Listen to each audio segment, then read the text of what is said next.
Hello students, today we are going to learn about affixes. What are affixes? A letter or a group of letters that are added to the beginning or at the end of a word and that changes its meaning, that is called as affix. Now there are two types of affixes.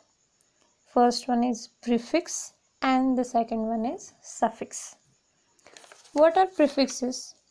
A prefix is a group of letters placed before the root of a word. For example, the word unhappy consists of the prefix un, which means not, combined with the root word happy. Prefix म्हणजे काय? तर मूळ शब्दाच्या सुरुवातीला लागणारा अक्षरांचा समूह. उदाहरणार्थ unhappy या शब्दामध्ये हॅपी या मूळ शब्दाला अन हे प्रिफिक्स लागून अनहॅपी हा नवीन शब्द तयार झाला आहे आणि त्याचा अर्थ मूळ शब्द हॅपीपेक्षा वेगळा आहे. काही कॉमन प्रिफिक्सेस आणि त्यांचे अर्थ आपल्याला आता इथे समोर दिसत आहेत. प्रिफिक्स, मीनिंग आणि त्याचे examples. Non, un, im, in, il, ir, ANTI हे जे प्रिफिक्सेस आहेत त्यांचा अर्थ नॉट किंवा दिलेल्या शब्दाला हे जर लावले, रूट वर्डला जर हे लावले तर त्याच्या अपोजिट शब्द तयार होतात. म्हणजे मीनिंगमध्ये नॉट किंवा अपोजिट अशा पद्धतीने ह्यांचा उपयोग केला जातो. For example nonsense, irresponsible, unhappy, immature. दुसरं प्रिफिक्स आहे री. याचा मीनिंग आहे अगेन किंवा back. For example revisit, replay, री एक्झाम. पुढचं प्रिफिक्स आहे मिस. याचा अर्थ रॉंगली किंवा नॉट असा होतो. याचे एक्झाम्पल्स आहेत मिसअंडरस्टँड किंवा misbehave.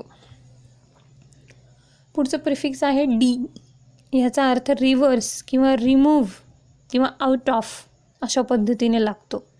For example destruction, department. पुढचं प्रिफिक्स आहे CO, को किंवा COM, कॉम किंवा CON, कॉन. याचा अर्थ विथ किंवा टुगेदर असा निघतो, हे आपण रूट वर्डला जोडल्यानंतर. For example construct, computer, co related. पुढचं प्रिफिक्स आहे प्री.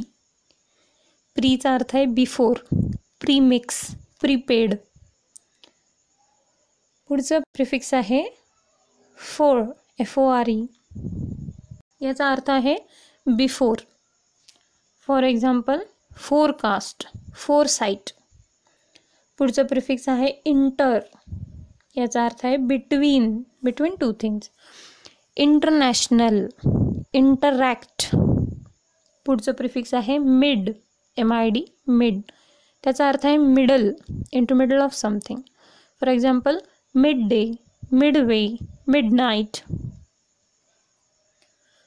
पुढचं प्रिफिक्स आहे EM किंवा EN. हे जोडल्यानंतर अर्थ कॉज टूचा होतो, म्हणजे कारण की.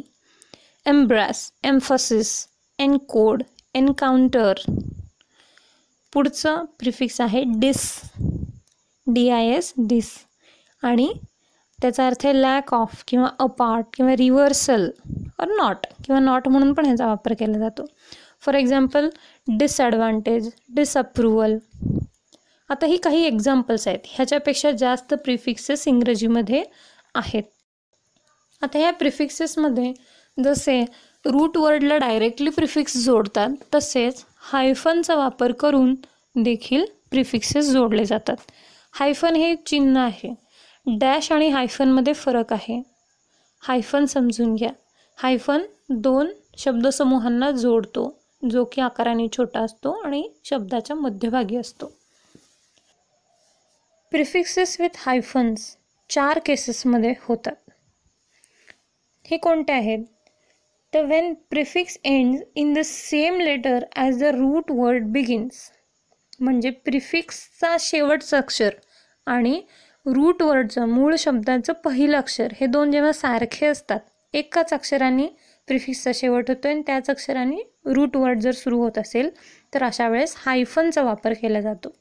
For example, ultra ambitious, pre existing, co-occur, coordinate, intra arterial, re-examine, anti immune, co-own. याच्यामध्ये बघा, प्रत्येक प्रिफिक्सचं शेवटचं अक्षर आणि रूट वर्डचं पहिलं अक्षर सेम आहे आणि म्हणून प्रिफिक्स आणि रूट वर्डला वेगळं करण्यासाठी हायफनचा वापर केला आहे. हा पहिला प्रकार झाला. त्यानंतर दुसऱ्या प्रकारामध्ये hyphens are required when a prefix is about to join a proper noun. जेव्हा प्रॉपर नाऊनला प्रिफिक्स जोडायचं असतं अशा वेळेस हायफन्स लावावे लागतात. आता प्रॉपर नाउन्स कोणते, तर महिन्यांची नावं वगैरे किंवा देशांची, नॅशनॅलिटीजची.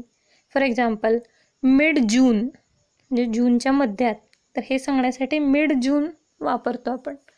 या मिड आणि जूनला वेगळं करायसाठी हायफनचा वापर केला आहे. Anti American, trans Atlantic, pre civil war अशा पद्धतीने ह्याचे एक्झाम्पल्स आहेत. Third, there are 4 prefixes that almost always take a hyphen before joining their root word. 4 prefixes अशी आहेत की कधीही कोणत्याही रूट वर्डला जेव्हा आपल्याला त्यांना जोडायचं असतं तेव्हा हायफन हे लागतंच. आणि असे 4 प्रिफिक्सेस कोणते आहेत, तर ऑल, क्रॉस, EX आणि सेल्फ, SELF. तर ह्याचे एक्झाम्पल्स आपल्याला आता इथे दिसत आहेत. हे पाहायचे आणि आपण लिहून घ्यायचे आहेत. याच्या आधी आपण जो चार्ट पाहिला प्रिफिक्स, मीनिंग आणि एक्झाम्पलचा, तो सुद्धा आपण वहीमध्ये लिहिणार आहोत. त्यांच्यासाठीचे सुद्धा जे एक्झाम्पल्स आहेत ते आपण इथे दिसत आहेत त्या पद्धतीने आपण वहीमध्ये लिहून घेणार आहोत.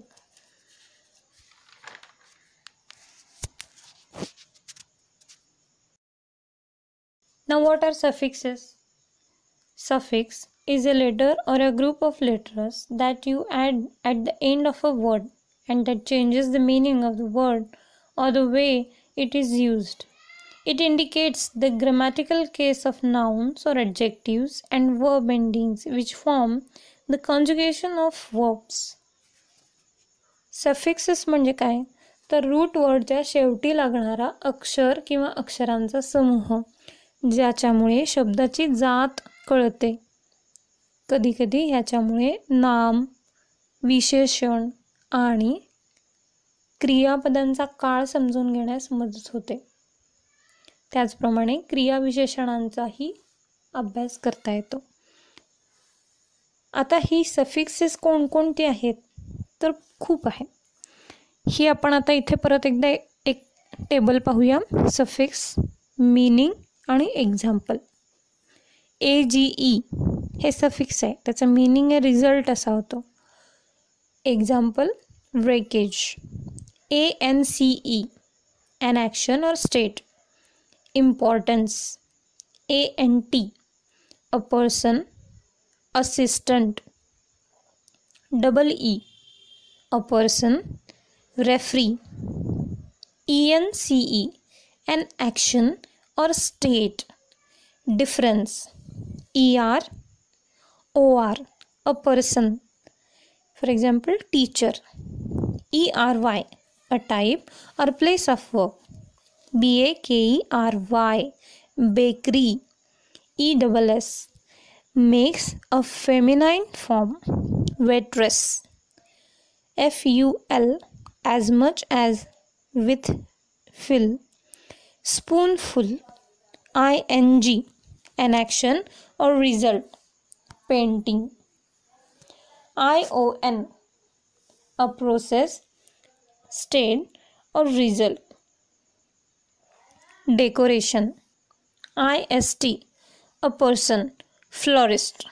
MENT an action or result, measurement. ABLE able to be, inflatable. IBLE ability, flexible. ISH a little, greenish. LESS less, without, careless, like, similar to or like, life like, OUS, full of, joyous, SOME, some, a tendency to, quarrelsome. अशा पद्धतीने इथे दिसत असलेला हा सफिक्सेसचा chart, त्याच्या meaning आणि एक्झाम्पल्ससह आपण आपल्या वहीत लिहून घेणार आहोत. आणि परीक्षेमध्ये अशा पद्धतीने आपल्याला जेव्हा शब्द दिलेले असतात आणि सांगितलेलं असतं add a prefix or suffix to the given word to create a new word, त्यावेळेस या प्रिफिक्सेसचा किंवा सफिक्सेसचा किंवा दोन्हीचा वापर करून नवीन शब्द तयार करायचा आहे.